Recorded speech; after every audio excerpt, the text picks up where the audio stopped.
obviously today didn't go the way we wanted it to, and the finality of this always sneaks up on you, especially when you got a team like this.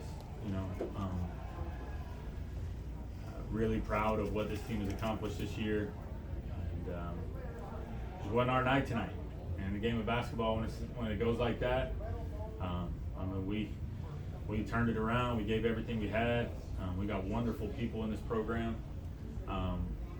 They don't see it yet, but I know this team will be forever connected, and they'll be proud of what we've accomplished this year. You know, we kept watering the grass and kept battling, and year after year we keep bringing good people in here that fit this institution.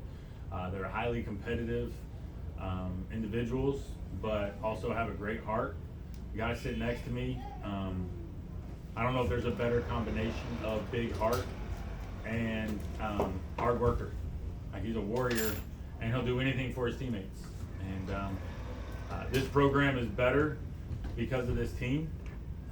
We'll miss all of our seniors, and in today's climate, like, it seems like every year you don't know who's coming back, and our job as we build this thing is to love hard and to invest in our student athletes. And I want really two things for every player that comes through this program. I want them to know Jesus as their Savior, and I want them to marry really well. And I know without a shadow of a doubt that this whole program knows who Jesus is, and we're building men in this process.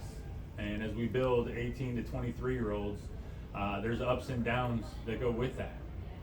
And what these guys are going through, the grief that they're going through right now, and the response to that grief will make them better husbands and better fathers and better employers.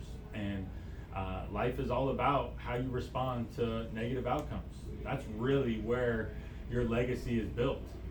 And when I first got on the phone with Caden Dawkins, when he went in the transfer portal, I knew he was our type of guy. First off, I never wanted to play against him.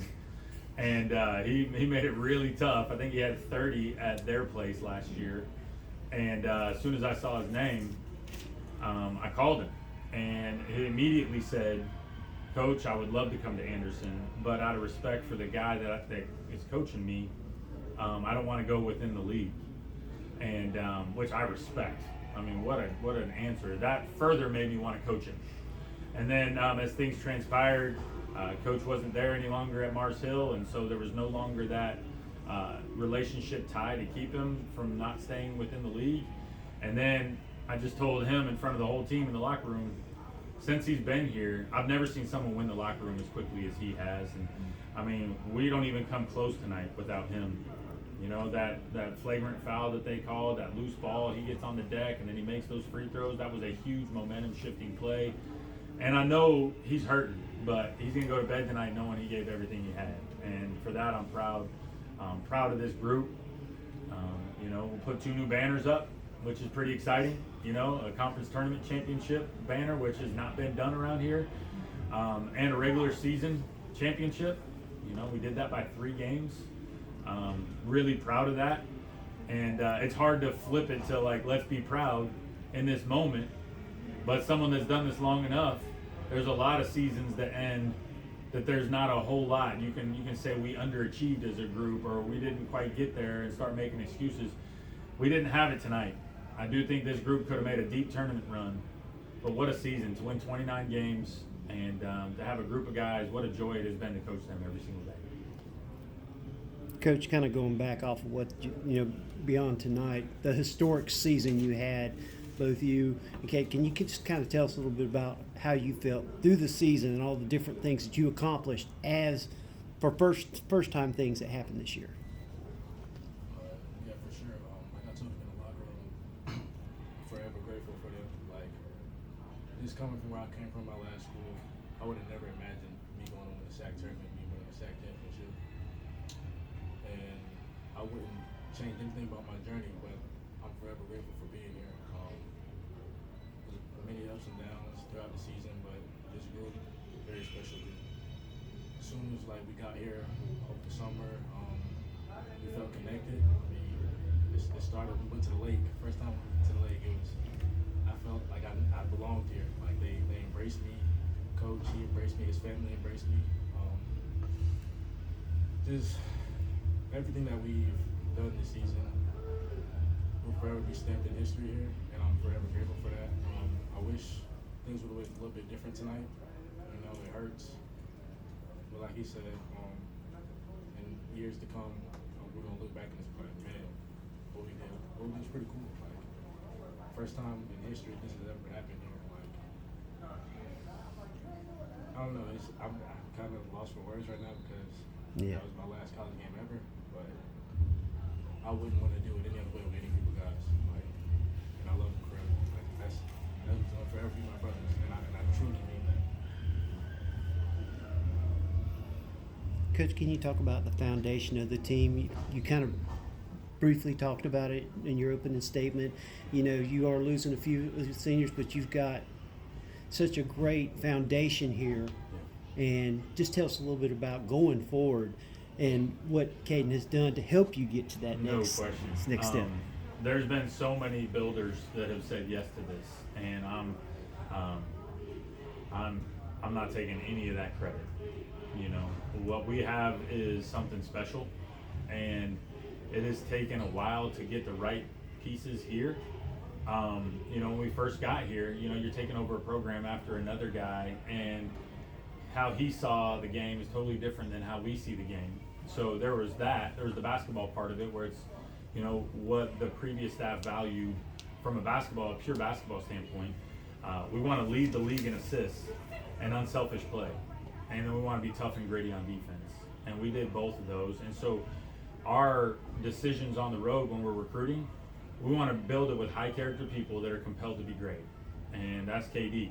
And that's all the other guys that have said yes. And so every year, instead of saying everybody get out, we're going to bring in 15 new guys, we brought it in 4, 5, 6 new guys every single year. And every year we've taken a step up. Every year since we've been here, we've been more successful on the court. We've been more successful in the classroom and in the community. And the crowds have followed suit. You know, we've had more and more people follow. We've had so many great things happen, but we did it with really good people.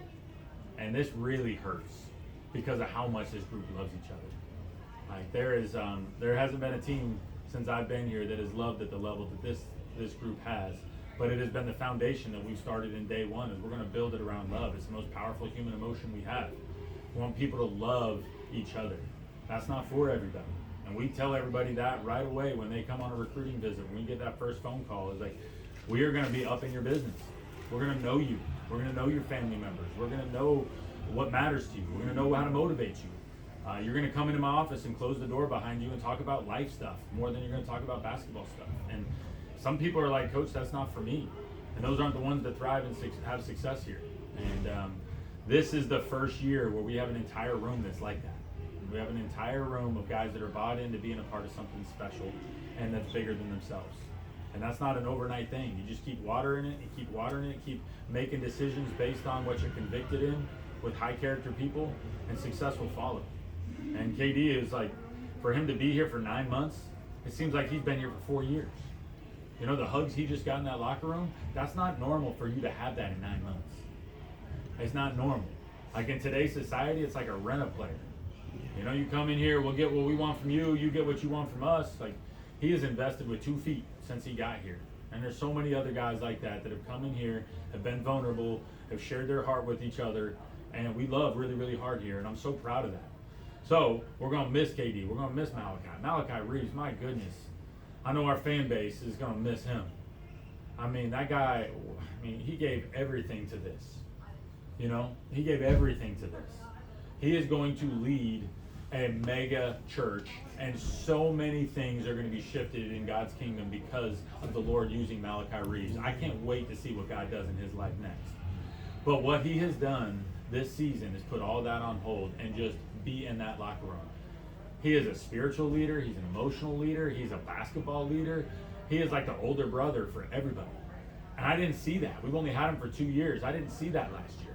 He took his level of investment and his level of care up another notch.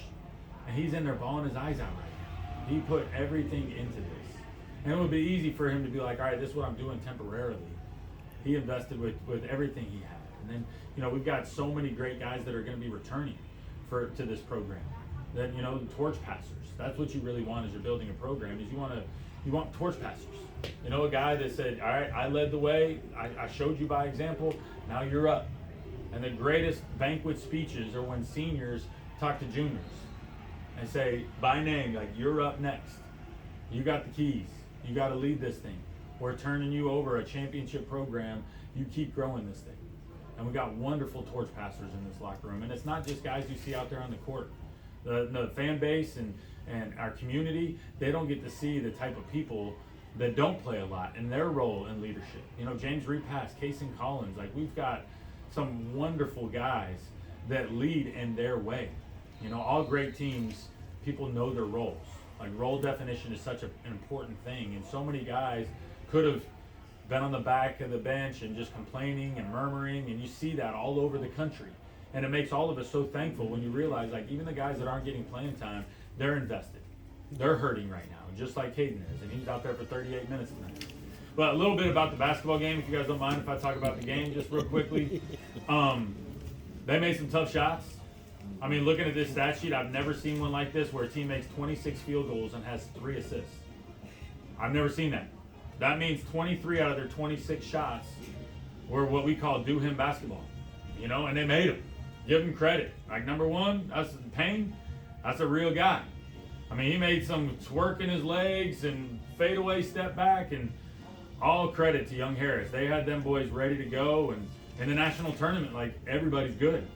We've seen it, the league lost all 3 of the SAC teams in the first 3 games have lost. If I was picking who I thought would win, I would have definitely gone the other direction in all 3 of those games, but all credit to their shot-making ability. We didn't shoot it at a great level. We didn't rebound it at a great level. Like, we didn't, our last game, we out-rebounded the number 1 rebounding team in the country. In this game, we got out-rebounded by a substantial margin. We talked about that in the locker room. Just getting 50-50 balls has been kind of how we've been all year long. We just didn't get them, and on top of that, they made shots. And, 3 assists, that's what we want teams to have. If you would have told me this morning Young Harris would have 3 assists as a team, I would tell you we probably win by 30. But they made shots, and they made tough ones. And a lot of different guys made them. And so all credit to Young Harris. Coach Jeremy's done a good job of building that and having them ready to go, and hats off to them and what they built, and that's a first-class program too. They're good guys. It got a little chippy, and that's how it normally is, and we got edge and they got edge, but it never crossed the line. And I wish them all the best and give them all the credit for coming in here. And they're our only team to come into Abney this year and get a win. It's not easy to come in here, especially with this group. Proud of them for coming in here and getting it done, and wish them all the best the rest of the way, but they earned it tonight.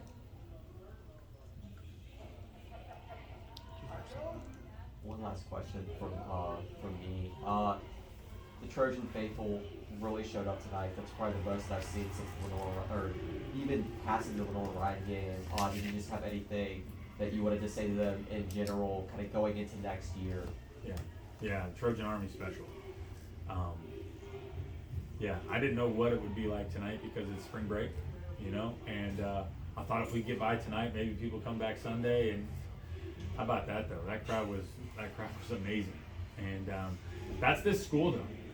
That's this school. They support. You can feel the joy of the Lord all over this campus. It's an environment you want to be at. Like, people want to come here. Like, any senior in high school in the area that came out there and watched that game tonight, probably going to enroll at Anderson University. Like, who doesn't want to be a part of that? Like, people are drawn to passion. People are drawn to joy. And it's not just here in Abney. If you go walk through the back of our campus from here to the library, you're going to see happy people. You're going to see good people. You're going to see people that love where they are and are embracing the environment that they're in. And that was one of the first things I noticed. When they interviewed me, I walked through campus, and I told my wife, I said, this is different. It's not like this. We've been at 6 different schools and on our journey to get to where we are now, and it's not like this everywhere. This place is different. It's special. So thankful to have a packed house tonight. Sure would have liked to get it done for them tonight, but what an honor it is to lead the men's basketball program at a school that stands for the things that Anderson University does. And then one final thing, KD, did you have anything else that you wanted to say? Like you said, it's your last collegiate game. Anything that you want to say? I'll make what he said. Trojan Army. y'all are amazing. Like that's when you commit to a school, like you want to play in front of fans, and like they're more than just fans. Like they're personal. Like we know them. We go sit in the cap with them after like games. Like they're good people. They're genuine people. Even in my old school, I always said this was my favorite place to play because it felt like a college atmosphere. It was fun, and like just being a part of it, like that's amazing. And you can tell like the joy of the Lord is really on this campus, in this area, in the city. Like it's a beautiful thing to be a part of. And I just want to thank them for just coming to every game. Like, without them, I don't think our record would be what it was at home. So shout out to them. And hats off to them. Well, thank you guys. Thanks, so Yeah, much for coming. appreciate you. Thanks for